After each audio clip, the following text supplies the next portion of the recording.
Sir আপনার পার্সেলটা এই, কি আপনি এক কাজ করুন, আপনি আপনার জামাটা খুলুন। আপনি আমাকে ভিতরে ঢুকালেন কেন?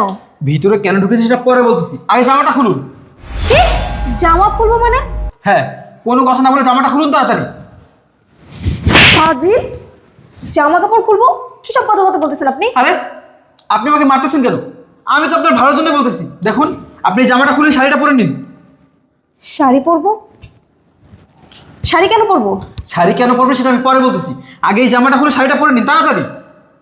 না, আমি আপনাকে শাড়ি পরতে পারবো না। আপনি শাড়ি পরে রাখেন। আরে এত বেশি কথা বলতেছেন কেন? আমি বলেছি না শাড়ি পরতে, শাড়ি পরুন তাড়াতাড়ি। আমি আপনার কথা কেন শুনবো? দেখুন, আমি আপনাকে সব কিছু পরে বলতেছি, আপনি জামা না খুললে জামার উপর দিয়ে শাড়িটা পরে নিন। আরে বাবা কি ভাবতেছেন, পড়ুন না। হ্যালো স্যার, আপনারা কখন আসতেছেন? এই তো চলে আসছি। আচ্ছা ঠিক আছে, আসেন। শুনুন, আমি আপনাকে এখন যেটা যেটা করতে বলবো আপনি তাই তাই করবেন। কি? আপনি আমাকে যা যা বলবেন আমাকে তাই তাই করতে হবে মানে? আপনি কি মগের মূল্য পেয়েছেন? আপনি জোর জবরদস্তি করে আমাকে শাড়ি পরিয়েছেন, এখন আবার বলতেছেন আপনি যা বলবেন আমাকে তাই করতে হবে? হ্যাঁ, আমি আপনাকে এখন যেটা করতে বলবো আপনি সেটাই করবেন, তাতে আপনার লস হবে না, লাভই হবে। আমি আপনার কথা শুনতে পারবো না, আমাকে বাসায় যেতে হবে। আরে বাসায় তো যাবেন, আমাকে আপনি একটু সময় দেন। একটু সময় দিলে আমি আপনাকে যেটা যেটা করতে বলি আপনি এটা করেন, দেখবেন আপনার লাভ হবে, আমি বললাম তো। আচ্ছা, কি লাভ হবে বলেন তো? শুনুন, আপনি যদি আমার কথা মতো কাজ করেন তাহলে আমি আপনাকে 50,000 টাকা দেবো। 50,000 টাকা? আচ্ছা, আপনি আমাকে এরকম মানুষ মনে করেছেন? মাত্র 50,000 টাকার জন্য আপনি যা বলবেন আমি সব কাজ করে দিব? আরে আপনি কি আমার কথা বুঝতেছেন না? 50,000 টাকা, 50,000 টাকা কি কম? হ্যাঁ, আচ্ছা, কি এমন কাজ যার জন্য 50,000 টাকা দিবে বলতেছে? দেখি তো আর একটু বেশি কিছু নেওয়া যায় কিনা, একটু ডিনাই করে দেখি, হয়তো আর একটু বাড়িয়েও বলতে পারে। আরে কি ভাবতেছেন? হ্যাঁ, না না, মাত্র 50,000 টাকার জন্য আমি কোনো কাজ করতে পারবো না। 50,000 টাকায় করতে পারবেন না? বুঝতে পেরেছি, 50,000 টাকা কম হয়ে গেছে। আচ্ছা ঠিক আছে, আমি আপনাকে 1,00,000 টাকা দিব, তার বিনিময়ে হলো আমি আপনাকে যা করতে বলবো আপনি তাই করবেন। 1,00,000 টাকা দিবেন? আচ্ছা ঠিক আছে, আমি আপনার কাজ করে দিব, কিন্তু আমার একটা শর্ত আছে। শর্ত? আবার কি শর্ত? আমি 2 ঘন্টার বেশি আপনাকে সময় দিতে পারবো না। আরে বাবা, 2 ঘন্টা সময় দেওয়া লাগবে না, 1 ঘন্টার মধ্যে কাজ হয়ে যাবে। আচ্ছা ঠিক আছে, আপনি বলেন আমাকে কি করতে হবে। শুনুন,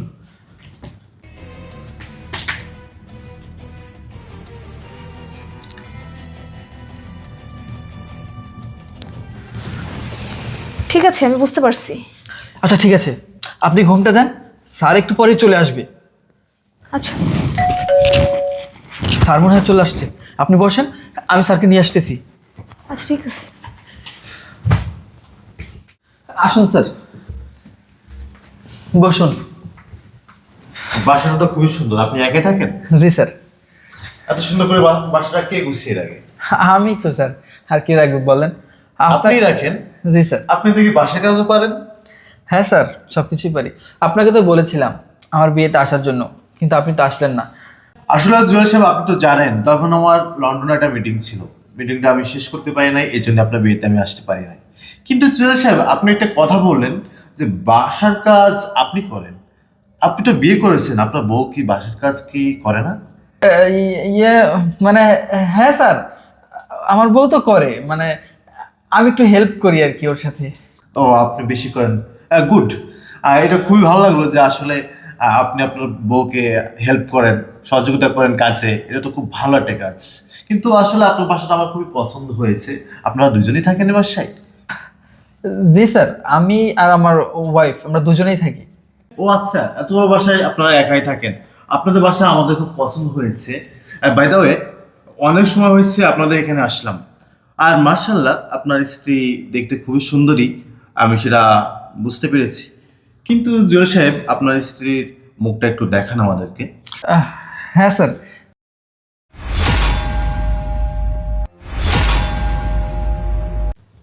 কি ব্যাপার? এটা তো আমার হাজব্যান্ড। আমার হাজব্যান্ড এইখানে কি করতেছে? আমার মুখটা তো কোনোভাবেই এদেরকে দেখানো যাবে না। স্যার, আমি এখন আমি কি দেখতেছি। করব? এই আমি যে তোমাকে 1 লাখ টাকা দিয়ে কন্ট্রাক্ট করেছি সেটা কি ভুলে গেছো? আমি বলেছি না তোমাকে যা করতে বলবো তাই করবা। এখন কেন নাটক করতেছো? তাড়াতাড়ি ঘুমটাটা সরাও। তুমি যদি আমার কথা না শোনো তাহলে কিন্তু আমি তোমাকে টাকা দেবো না। আর শোনো, ঘুমটাটা সরাও, আমি তোমাকে আরও 20,000 টাকা বাড়িয়ে দেবো। আপনি আমার কথা কেন বুঝতেছেন না? আমি আপনাকে বলতেছি তো সমস্যা আছে, আমি ঘুমটা তুলতে পারবো না। কি জুয়েল সাহেব, গুনগুন কি করতেছেন? কি জুয়েল সাহেব, আমাদের তো তারা আছে, তাহলে আপনারা কথা বলেন, আমরা উঠে চলে যাই। না না স্যার, স্যার প্লিজ স্যার, উত্তেজিত হবেন না। দেখেন জুয়েল সাহেব, আপনি কিন্তু আমাকে আপনার বাসায় দাওয়াত করে আনছেন। আপনি এক পর্যায়ে আমরা দেখতে পাচ্ছি আপনি আমাদেরকে অপমান করতেছেন এবং আপনার স্ত্রীও দেখতেছি আমাদেরকে অপমান করতেছেন। দেখেন জুয়েল সাহেব, আপনার বাসায় দাওয়াত করে এনে আপনি এভাবে অপমান করাটা কি করছেন আপনার? না না স্যার, কি বলতেছেন এসব? এই কি বলতেছি তোমাকে, শোনো না, ঘোমটাটা সরাও। কি হলো, ঘোমটাটা সরাও। স্যার আমি দেখাচ্ছি। স্যার, ইনি তো আমাদের ম্যাডাম। কি ব্যাপার, তুমি এখানে কেন? আমি কিছু বুঝলাম না স্যার। ম্যাডাম এইভাবে বউ সেজে, তাও আবার জুয়েল সাহেবের বাড়িতে, আমি তো কিছু বুঝতে পারতেছি না স্যার, কি হচ্ছে এসব? কি ব্যাপার মারিয়া, তুমি আমার স্ত্রী হয়ে তুমি জুয়েল সাহেবের বাসায়, তুমি জুয়েল সাহেবের বউ হিসেবে তুমি সামনে বসে আছো? কি ব্যাপার স্যার, আপনি সব কি বলতেছেন? ও আপনার স্ত্রী মানে? মারিয়া, ওনারা সব কি বলতেছে? ও আর কি বলবে, ওর কথা বলা কি মুখ আছে? আর আমি যেটা বলতেছি এটা সত্য। যদি আপনার যদি মনে হয় যে আমি মিথ্যা বলতেছি, তাহলে তার মুখ থেকে শুনেন। মারিয়া, কি হলো, চুপ করে আছো কেন? স্যার এসব কি বলতেছে? স্যার যেগুলো বলতেছে তা কি সত্যি? হ্যাঁ। কি? স্যার, স্যার আসলে আমি জানতাম না যে উনি আপনার স্ত্রী। আসলে আমি সব কিছু অভিনয় করেছি। আমি আপনাকে মিথ্যে কথা বলেছি।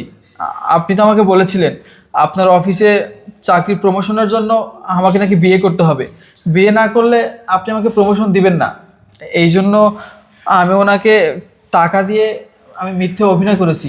স্যার আপনি প্লিজ আমাকে মাফ করে দিবেন। আমি এই কাজটা করতে বাধ্য হয়েছি, কারণ আমার এই চাকরিটা খুব জরুরি ছিল। আমার যদি এই চাকরিটা না থাকতো, আমার এই চাকরিটা যদি চলে যায়, তাহলে আমার পরিবার নিয়ে আমাকে রাস্তায় বসতে হবে। আমার বাবা অনেক অসুস্থ, আমার বাবার চিকিৎসা করতে হয়, অনেক টাকা খরচ। আমার বাবা ইনকাম করতে পারে না, পরিবারের দায়িত্ব আমার উপরে।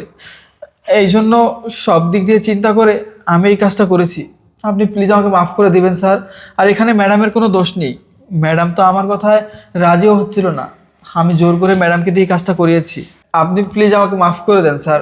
দেখেন জুয়েল সাহেব, আপনি কিন্তু আমার কোম্পানিতে চাকরি করেন। আপনি যখন আমার কোম্পানিতে চাকরি নিয়েছিলেন তখন কিন্তু অনেকগুলো কারণ কিন্তু আপনাকে আমি দিয়েছিলাম। সেই কারণের মধ্যে কিন্তু 1 নম্বর কারণ ছিল যে আপনি বিবাহিত। আমাকে একটু বিষয়টা খুলে বলার সুযোগ দাও। তুমি তো জানো যে আমি শখের বশে পার্সেল ডেলিভারির কাজটা করে থাকি। আমি আমি আজকেও এই বাসায় একটা পার্সেল ডেলিভারি দিতে আসছিলাম। তখন জুয়েল সাহেব আমাকে টেনে ভিতরে ঢুকালো এবং উনি বলল যে ওনার পরিবারের এই অবস্থা, ওনার বাবা এতটা অসুস্থ, ওনার চাকরিটা বাঁচানোর জন্য আমাকে এই অভিনয়টা করতে হবে। আমি বিশ্বাস করো, প্রথমে আমি কোনোভাবে এই কাজটা করতে রাজি হইনি, কিন্তু উনি যখন আমাকে বলল যে এই কাজটা করার জন্য উনি আমাকে 1 লাখ টাকা দিবে, আমি ভাবলাম তোমার কাছ থেকে হাত পেতে আর কত টাকা নিব, নিজে না হয় কিছু একটা করি। সেই জন্যই আমি কাজটা করতে রাজি হয়ে গেছি। আমি ভালোর জন্যই কাজটা করতেছিলাম, কিন্তু আমি বুঝতে পারিনি যে এখানে তুমি চলে আসবা। বিশ্বাস করো, আমি কোনো ফ্রড, জালিয়াতি, তোমাকে ঠকানো কিচ্ছুই করিনি। আমি শুধু ওনার চাকরিটা বাঁচানোর একটু সুযোগ করে দিচ্ছিলাম, আর নিজেও একটা উপার্জনের রাস্তা খুঁজে বের করেছিলাম। আমার সত্যি খুব ভুল হয়ে গেছে যে আমি শর্টকাটে এতগুলো টাকা উপার্জন করার রাস্তা বের করেছিলাম। আমাকে তুমি মাফ করে দাও। আমি এরকম কাজ আর কখনো করব না, কিন্তু দয়া করে ওর চাকরিটা তুমি নিয়ে নিও না। ওর বাবা খুবই অসুস্থ, ওনার চিকিৎসার জন্য, এই পরিবারটাকে চালানোর জন্য আমি যতটুকু দেখলাম ওনার এই চাকরিটা খুব দরকার। হ্যাঁ, একটা মানুষ বিবাহিত নাই হতে পারে, সেই জন্য কি তার চাকরি করার অধিকার নাই বলো? ওনাকে না হয় আমরা দেখে শুনে কোথাও একটা বিয়ে করাবো নাকি? আমাকে আমাকে তুমি মাফ করে দাও প্লিজ। আমি আমি তো লোভী না, তুমি তো জানো, বলো। হ্যাঁ আমাকে স্যার, মাফ করে দাও। আপনি শুধু শুধু আমার জন্য ম্যাডামকে ভুল বুঝবেন না। এখানে ম্যাডামের কোনো দোষ নেই।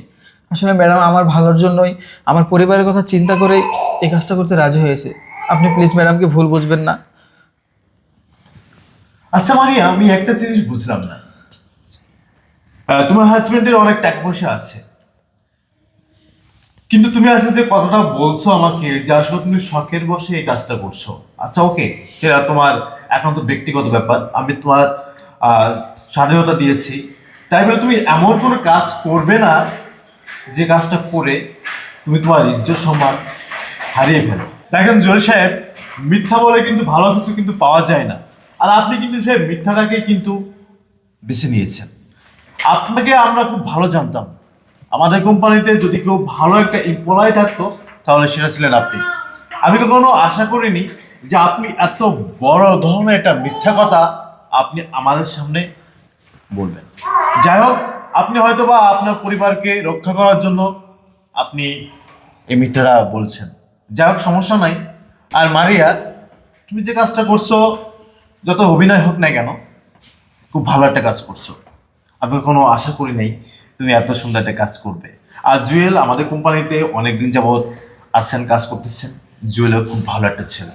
আমি তাকে আমার ছোট ভাইয়ের মতন দেখি, এজন্যই কিন্তু তার বাসায় কিন্তু আজকে আমরা আসলাম। জুয়েল, তুমি যেহেতু মিথ্যে বলছো পরিবারকে বাঁচানোর জন্য, নিজেকে বাঁচানোর জন্য, বাট এটা কোনো সমস্যা না। আর কখনো এ ধরনের মিথ্যা কথা বলবে না, ঠিক আছে স্যার। আর মারিয়া, তুমি চলো আমার সাথে বাসায় যাই।